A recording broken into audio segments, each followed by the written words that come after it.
After a couple of weeks practicing what I learned from the YouTube tutorials I watched, I just could not jitter click consistently and without getting tired. I felt hopeless, but I still really wanted to learn how to jitter click. I wanted to improve in Minecraft PvP. After a while, I just gave up looking up tutorials since none of them seemed to be helpful and experimented with my own ways of practicing jitter clicking. After doing daily reflections and experimenting with new ways of practicing, I was finally able to get consistent. I was winning way more duels matches. I was dominating Bedwars PvP encounters. I was getting better as a Minecraft PvPer, and I felt accomplished. I want to be able to teach you guys what I learned in my journey to learn how to jitter click fast, consistently, and without pain. I want you to also feel accomplished without losing hope. Jitter clicking is hard and complicated at first, but that's why many quit and just resort to normal clicking or butterfly clicking. But for those who are willing to learn how they can practice jitter clicking the right way and improve right now, you came to the right place. Watch all the way to the end of the video so you don't miss anything important and waste your time watching only half of this video with nothing to show for it. Without further hold up, let's get right into the guide. In order to jitter click, one must tense up the forearm muscle to the point where it shakes. This causes the arm to vibrate, and the vibrating of the arm causes the hand to vibrate, which causes the finger to vibrate, causing the mouse button to vibrate. The ultimate goal is to have as many vibrations reach the most sensitive part of the mouse button. Sounds pretty simple, but it's actually pretty complicated. Even just the posture of your arm and hand is enough to prevent vibrations from following through. So the most important thing you have to know first is how to position your arm and hand. Your arm should be at about a 90-degree angle. In my experience, this 90-degree angle helps to maximize the redirection of all of the vibration energy to travel towards my hand instead of traveling towards my bicep. This allows you to prevent losing vibrations, therefore increasing your jitter clicking consistency. You might have to adjust the height of your chair or table and scoot your chair in order to get this 90-degree angle.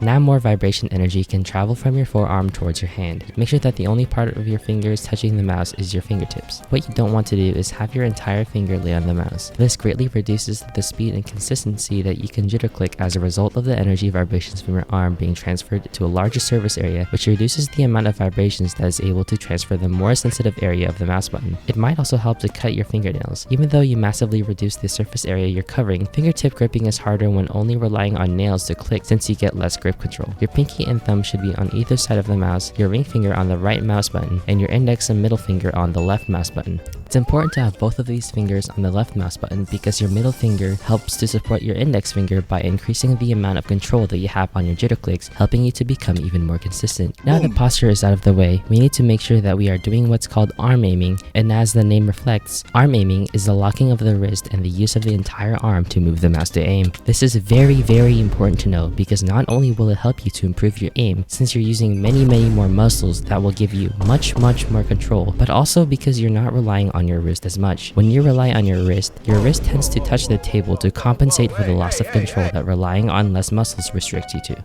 Touching your wrist on your table is a massive setback to jitter clicking since the vibration energy is dissipated onto the table, which is a fancy way of saying that the vibrations are wasted because they transfer into the table. Once you've set up the perfect foundation, now it's time to actually learn how to do the vibrating. You should find that if you have the perfect foundation, meaning you have great arm posture, good hand posture, and making sure that your wrist isn't touching the table, you should find learning how to vibrate so much easier. Now, contrary to popular belief, there is a way to control how to vibrate your forearm consistently for a longer period of time and without pain. The point of flexing your forearm is to enable your arm to vibrate faster, so flexing your arm without actively putting in effort to make fast oscillations, another fancy word for moving back and forth quickly, you're just flexing your forearm in vain. There will be no vibrations, and if you don't get it down right away, you're a human being. Just like with any mechanic in sport, jitter clicking takes muscle memory. You need to practice controlling your forearm to build muscle memory. Over time, you'll find that it actually requires very little flexing of the forearm to be able to vibrate, but this takes time because you need to learn how to control that flexing to be able to go back and forth fast. To practice controlling your forearm flexing, try just moving your arm up and down in an attempt to move your finger up and down with it in as little distance as you can, but also as fast as you can. In little increments, keep flexing harder and harder until you can move your arm up and down at a fast speed to click your mouse at a fast speed. Keep practicing clicking like this and slowly try to decrease the amount of flex that you put on your arm. Over time, you'll find that you'll get to the point where you don't even have to think about it because you don't even have to flex your forearm as hard as you did when you were just beginning to practice jitter clicking. Just a quick warning, if you play for just a few hours at a time with breaks in between, don't worry about anything bad that can happen to your muscles. Just remember not to overflex them when they're feeling tired. Now I'm going to reveal how you can realistically take this knowledge to start practicing this right away. Willpower is finite, so you'll find that exhausting too much willpower in a very little time will easily deplete all of your willpower too soon, and then you'll end up giving up on learning how to jitter click. Jitter clicking is complicated, so it's very important to focus on just a single aspect at a time. The ability to practice consistently is crucial to building muscle memory. Realistically, this might look like just practicing your arm and hand posture for a week, then practicing aiming with your arm instead of your wrist for the next week, and then practicing the actual vibrating on your mouse the final week. I tried using online CPS tests such as cps.org to practice jitter clicking, but I got tired of that very quickly. I also tried using aim labs to practice aiming while jitter clicking, but I also got tired of doing that very quickly.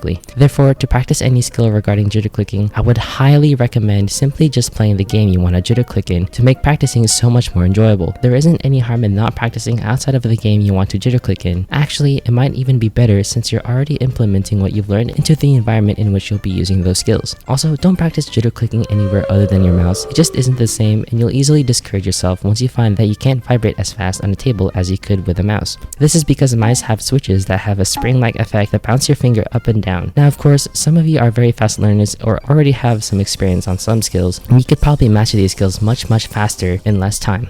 However, like I said, if you're feeling hopeless and about to give up, try to cut down on the amount of skills you're practicing at the same time and stay consistent. You'll build muscle memory over time, and you'll be jitter clicking on blockheads in no time. Thanks for watching this video. I really hope that it helped you to improve, hope that it helped to open your eyes to the things that you might be doing wrong when jitter clicking, and I hope that you take this and try to actually do all of the things that I've taught you in this video. Don't skimp out on me by not practicing everything you've learned in this video, because they're all very crucial in helping you to jitter click overall. Found it helpful? Then please make sure to like and subscribe. It really helps to grow my channel since I'm a very small channel at the moment, and I'm really hoping that I can take all of these videos and share them with more people around the world. But with that being said, that's all I have to say for now, and I'll see you in the next video.